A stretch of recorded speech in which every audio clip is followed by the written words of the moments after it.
Fala pessoal, eu sou o João Brinkman, professor de Educação Física, e o título do vídeo de hoje é Parquet e você?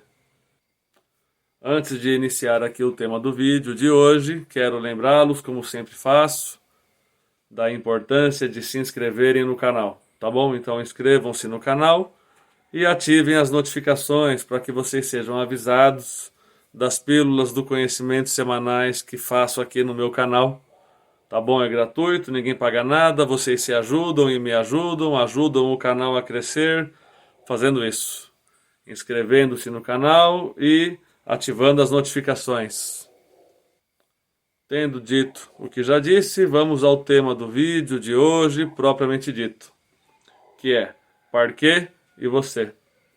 Então, antes de mais nada, o que significa parquet? Parquet é um questionário de prontidão para a atividade física.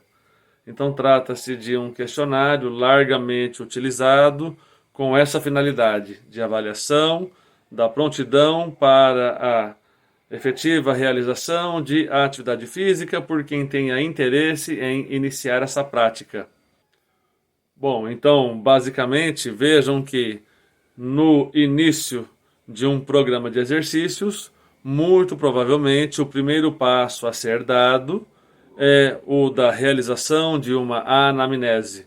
Então, o professor, para que tenha o conhecimento ali do nível de condicionamento físico inicial de seu aluno, deve começar por uma anamnese.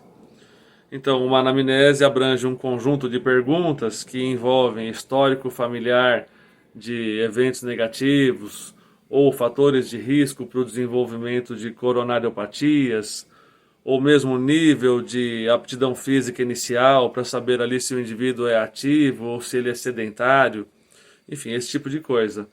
Então, dentre as possíveis perguntas a serem realizadas, algumas delas podem ser aquelas constantes nesse questionário específico que é o parquet. Então, o parquet abrange algumas perguntas que são de suma importância para determinar ali se o indivíduo pode ou não pode iniciar imediatamente determinada prática relacionada então a algum esforço físico. Ele serve para indivíduos basicamente dos 15 aos 69 anos de idade, no geral. Lógico que cada caso é um caso, sempre é necessário usar o bom senso. O YouTube é uma ferramenta de transmissão rápida de informações, nada substitui a literatura, mas basicamente, em muitos casos, pode-se e deve-se utilizar esse questionário para então se avaliar indivíduos que estejam nessa faixa etária ampla, que eu já disse aqui, se podem ou não começar um determinado programa de exercícios.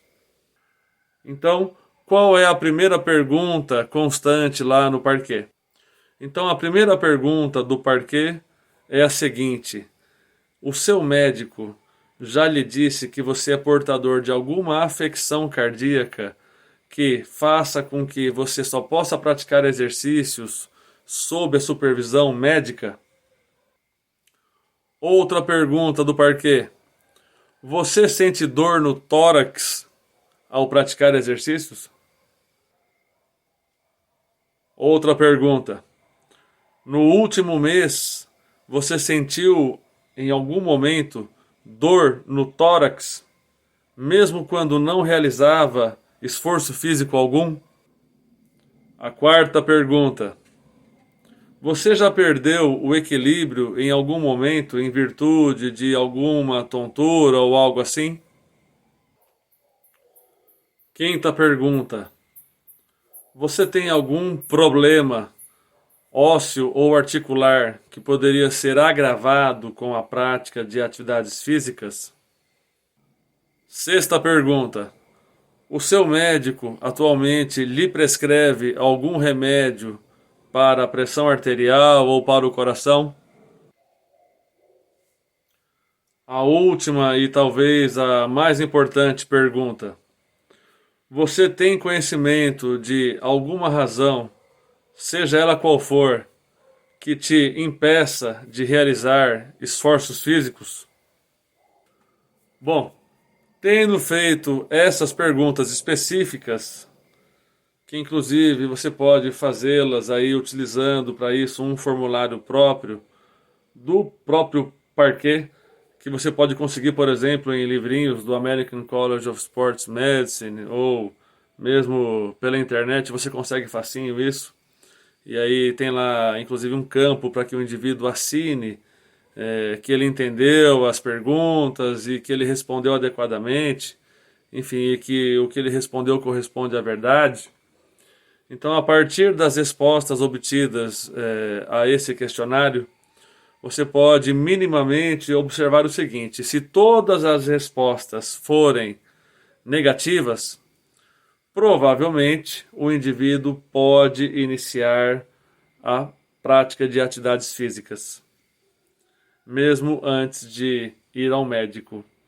Agora, se houver, dentre essas perguntas elaboradas e realizadas e aplicadas, alguma resposta positiva, uma que seja, o indivíduo necessariamente precisa passar por uma consulta médica antes de começar a realização de atividades físicas que excedam aquelas que usualmente ele já faça.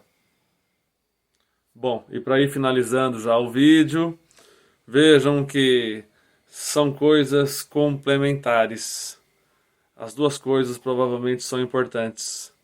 Uma avaliação médica é importante quando se faz necessária, bem como a avaliação do professor que vai prescrever ali o exercício para o seu aluno também é tanto quanto ou até mais necessária. Não é? Então, nada substitui a avaliação do professor ali do tipo de exercícios ou o quanto que se pode fazer de esforço. Mesmo que o médico diga que se pode fazer determinado esforço, quem vai dizer depois no final se pode mesmo fazer ou não é o professor. A responsabilidade recai sobre aquele que prescreve o exercício. Então o professor tem a sua responsabilidade, ele deve assumir isso com base no seu conhecimento e uma coisa acaba complementando a outra, quando for o caso então do indivíduo também ter que passar por uma consulta médica, que assim o faça, porque quanto mais seguro for, quanto mais argumentos você tiver para que se faça tudo o que você resolver fazer, melhor para você mesmo aí, tá bom? Então a mensagem do vídeo de hoje era essa: faça tudo de forma fundamentada, tenha argumentos para tudo o que você resolva fazer, tá bom? E tenha aí uma ótima semana.